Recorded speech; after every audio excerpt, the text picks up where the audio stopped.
The grand jury in Dallas indicts a police officer for shooting a black man in his apartment. Time to celebrate, right? Not so fast.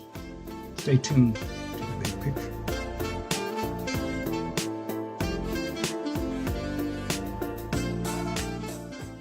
Before I talk about why we shouldn't celebrate so fast, let me take the time to thank you for tuning in on a regular basis to the big picture.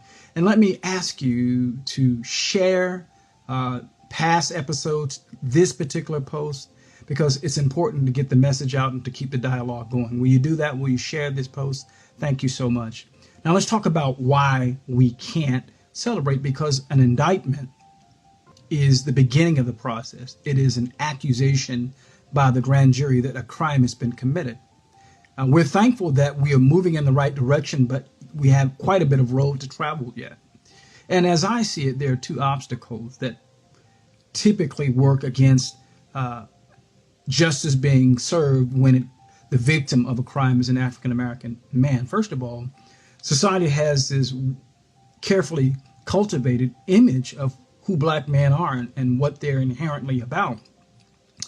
And society's default perception of black men is that we are prone to criminal behavior, inherently violent, and therefore reasonably people that should be feared. Now, whoever serves on that jury, they're going to come in there with that default perception. That's that implicit bias that they may not even be aware of, but nevertheless can be lethal to the pursuit of justice when it comes to vindicating the rights of a dead black man. So that's an obstacle. And it's the prosecutor's job, and that's why I want you to send an email to the Dallas prosecutor thanking him for being willing to prosecute this case, but communicating your ideas and your expectations that you expect him to vigorously prosecute this case as he would with any other murder victim case, because it's important, because society sees black men a certain way. And this is classically illustrated in what happened in 2013 in the case of Trayvon Martin being murdered by George Zimmerman.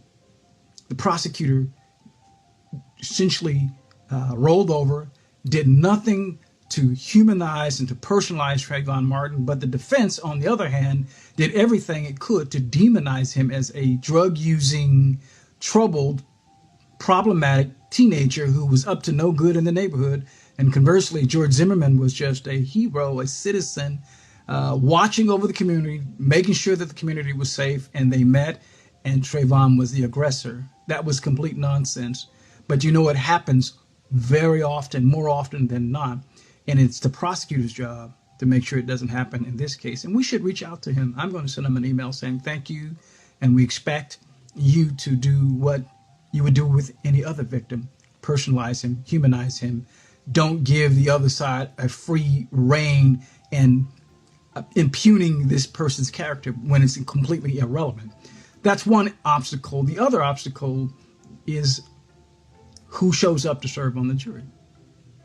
I often tell my clients when we're contemplating trial, the trial looks like, and the justice looks like, the judge who's presiding over the case and the jury. You can have the same facts, the same everything, but if you have a predominantly white jury and a black victim or a black defendant, the outcome is going to be completely different than if you have a diverse jury, a jury that is representative of the community. And this is a problem. In every case where I've litigated a case in which my client was black and the other person on the other side of the V was white, the defense counsel has done everything that it could to exclude, to eliminate, to prevent black people from serving on the jury. That will be a huge challenge and a huge obstacle in this case, and it is the prosecutor who must make sure that that doesn't happen, that there is actually a representative jury in this case. And we can give him our input, we can give him our support, we can communicate to him our expectations. I think we should do that. That's the big picture.